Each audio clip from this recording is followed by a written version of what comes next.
আসসালামু আলাইকুম। আজকে আপনাদেরকে আমি রাইস নুডলস রান্না করে দেখাবো। আপনারা তো নরমাল আটা দিয়ে যে তৈরি হয় নুডলস সেটা খেয়েছেন। আজকে আমি চালের দিয়ে যে রাইস নুডলস তৈরি হয় সেই রাইস নুডলসটা খুব সহজ উপায়ে ঘরোয়া পদ্ধতিতে আমি কিভাবে বানিয়েছি সেটা আপনাদের সাথে শেয়ার করব। তো রাইস নুডলসটা খেতে অসাধারণ হয়। আপনারা অবশ্যই আমার এই রেসিপিটা দেখে বাসায় ট্রাই করবেন আর আমাকে জানাবেন এই রাইস নুডলসটা কেমন হয়েছিল। তো চলুন কথা না বাড়িয়ে রেসিপিটা শুরু করি। আমি রাইস নুডলস রান্না করার জন্য এখানে 500 গ্রামের মতো রাইস নুডলস নিয়েছি। 500 গ্রামের একটা প্যাকেট ছিল, সেটাই আমি পুরোটাই আজকে রান্না করব। আর এদিকে পানিটাকে একেবারে বলক তুলে নিয়েছিলাম।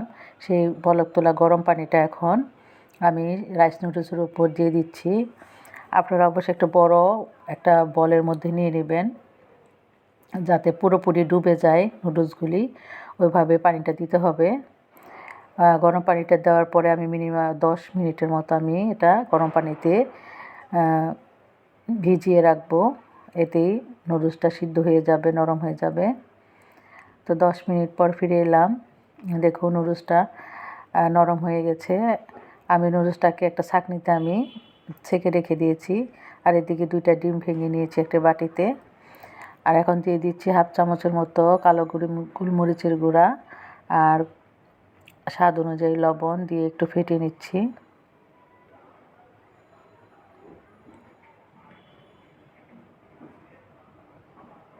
একটি চুলায় প্যান বসিয়ে দিলাম।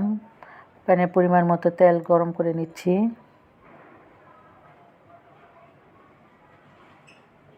তেল গরম হয়ে গেছে, এখন ফেটানো ডিমটা দিয়ে দিচ্ছি।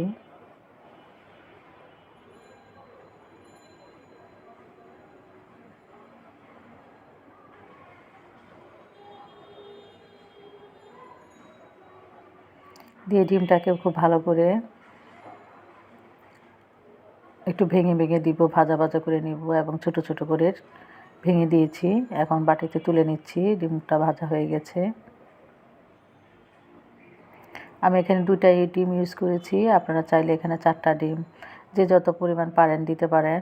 আর এখানে আপনারা চিকেনও ব্যবহার করতে পারেন। চিকেন, চিংড়ি মাছ, গরুর মাংস সবটা দিয়ে করতে পারেন এই রাইস নুডলসটা।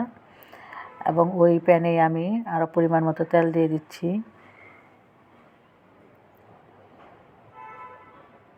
তেল গরম হয়ে গেলে প্রথমে পেঁয়াজ কুচি দিয়ে দিব পরিমাণ মতো।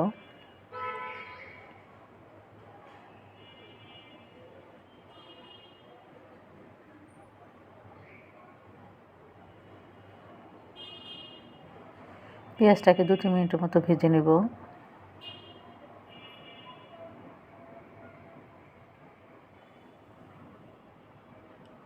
পেঁয়াজটা মোটামুটি ভাজা হয়ে গেলে এখন কাঁচামরিচ কুচি দিব। এখানে 10-12টার মতো কাঁচামরিচ কুচি দিয়ে দিলাম। আপনারা যদি ঝাল একটু বেশি খান তাহলে মরিচটা একটু বাড়িয়ে দিবেন। আর এখানে আমি একটা গাজর কুচি করে কেটে রেখেছিলাম, সেই গাজরটা এখন দিয়ে দিলাম।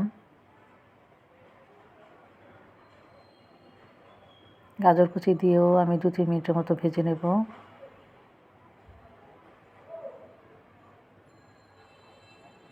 আর এখানে এখন আমি 1/4 চামচের মতো লবণ দিয়ে দিচ্ছি যাতে গাজরটা সিদ্ধ হয়ে যায়।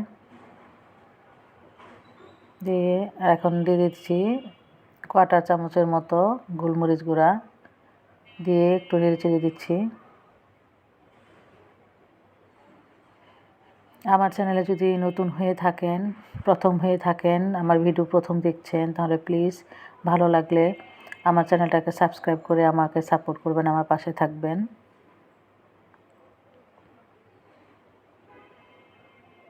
নুডলসটা 2-3 মিনিট একটু নেড়েচেড়ে ভেজে নিচ্ছি।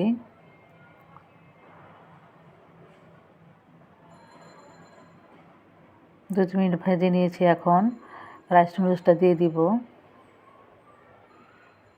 আমি নুডলসটাকে একটু ছাঁকনিতে পানি ঝরিয়ে নিয়েছিলাম। এখন নুডলসটা দিয়ে দিচ্ছি। আর দিয়ে দিব এখন ভেজে রাখা ডিমের পিসগুলি দিয়ে একটু আর লবণ দিয়ে দিচ্ছি 1 চামচের মতো। লবণটা আপনাদের স্বাদ অনুযায়ী আপনারা দিবেন। এখন আমি নেড়েচেড়ে মিশিয়ে নিচ্ছি সব কিছু। আপনারা হয়তো দেখতে পাচ্ছেন আমার একটু নাড়তে সমস্যা হচ্ছে, কারণ আমার প্যানটা একটু ছোট হয়ে গেছে। আপনারা অবশ্যই একটু বড় কোনো প্যানে নুডলসটা রান্না করবেন, তাহলে একটু নাড়াচাড়া করতে সুবিধা হবে।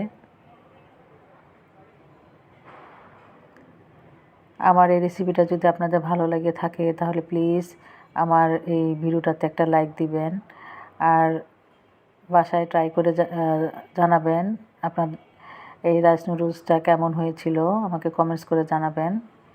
এখন আমি আরও 1 চামচের মতো গোলমরিচের গুঁড়া দিয়ে দিলাম উপরে, দিয়ে খুব ভালো করে সব কিছু মিশিয়ে নিচ্ছি।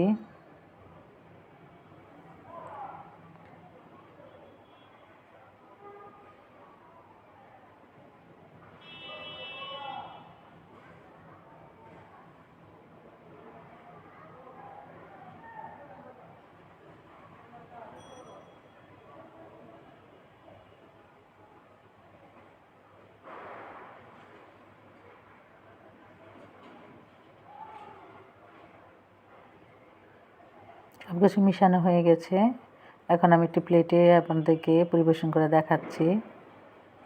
তো তৈরি হয়ে গেল আমার রাইস নুডলস। অতিথি আপ্যায়নে, বিকালে নাস্তায়, ইভেন সকালে ব্রেকফাস্টে আপনারা এই নুডলসটা খেতে পারেন। বাচ্চাদের টিফিনও দিতে পারেন, হাজব্যান্ডের অফিসেও দিতে পারেন, লাঞ্চ বক্সে। তো আশা করি আমার এই রাইস নুডলসের রেসিপিটা আপনাদের উপকারে আসবে।